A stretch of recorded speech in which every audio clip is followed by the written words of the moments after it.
Hi friends, how are you today? I'm doing great. I have a question. Who teaches you all about God's great big love? Well, one way is watching the videos. Do you ever have family members tell you about God's love? For a long time, stories about God's big love were told as just stories. Somebody would tell their kids, and then their kids would grow up and have kids of their own and tell stories of God's great big love just by telling stories. It's one way how God's love gets bigger and bigger. Our world friends are learning about God's great big love. They call it faith. Let's see how the world friends learn about faith.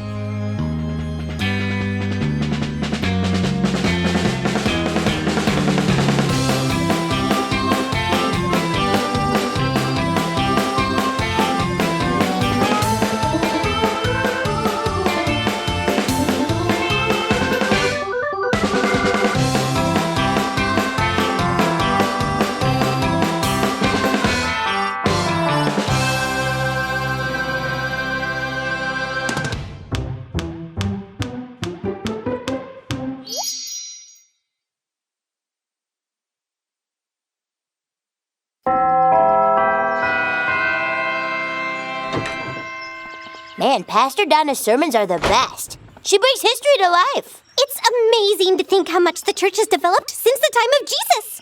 Do you think Pastor Donna knew Jesus? No, she's way too young. Jesus was alive a long time ago.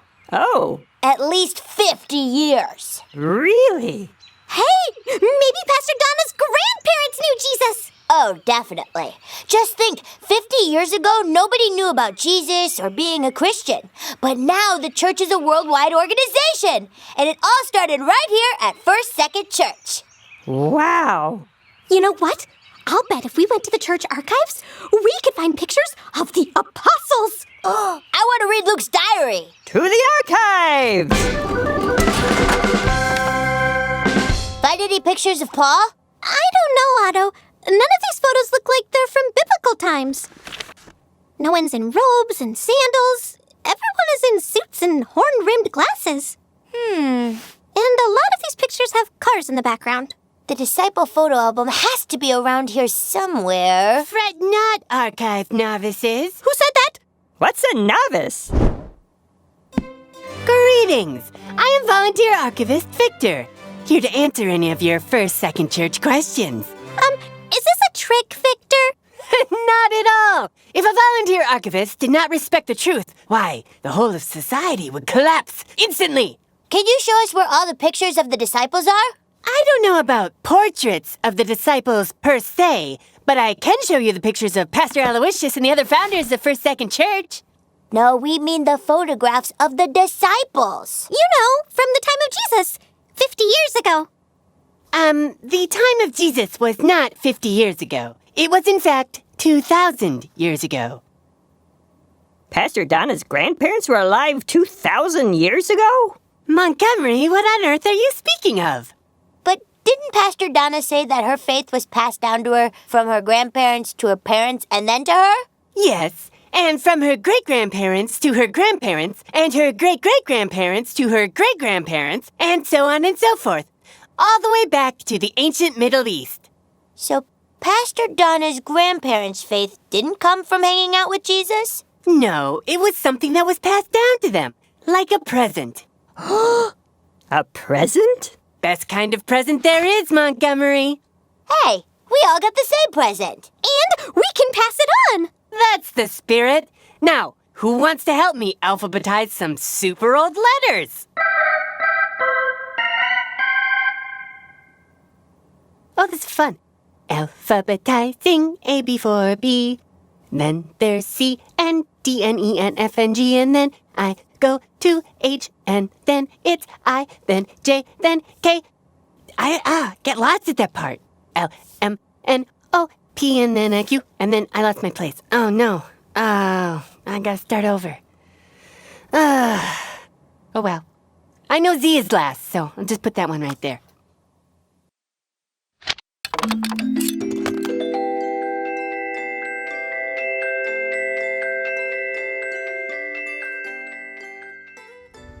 So think about a time that you have heard a story about God's love and where it came from. Well, we're going to read our Bible story out of the World Story Bible, and this time it's way in the back of the Bible in the New Testament.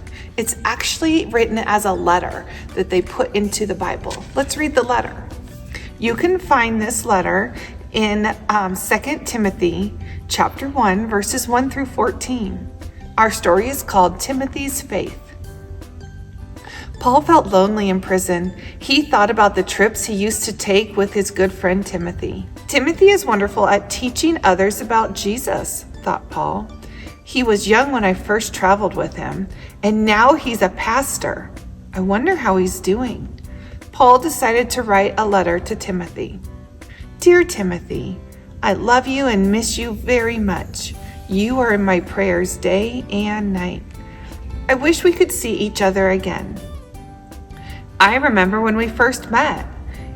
You were very young, but you had strong faith. Your faith is a gift from God. Your grandmother Lois had faith. Your mother Eunice had faith, and now you have faith.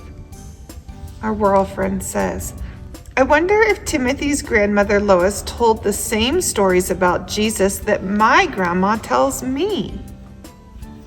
Remember to tell other people stories about God so their faith can grow. God was with us on our travels. God is with you. God is with me, even here in prison. Tell people, God is always with us. Don't forget what we taught people when they were together. Jesus died and came back to life so that we can live with God forever. This is good news. Everyone should hear it. Tell them. Remember, the Holy Spirit will help you. Love, Paul. Our world friends say, even though Paul was in prison, God was with him. And even though Timothy wasn't in prison, God was with him too. And God is with you. God is always with you. In happy times and scary times, God is with you. Well, I was thinking for our activity, you could draw a picture of somebody who tells you about God's great big love. And you could hang it up and remember about God's love, or you could give it to them. Either way would really make God's love grow. All right, my friends, have a great week, and I will see you soon. Bye-bye.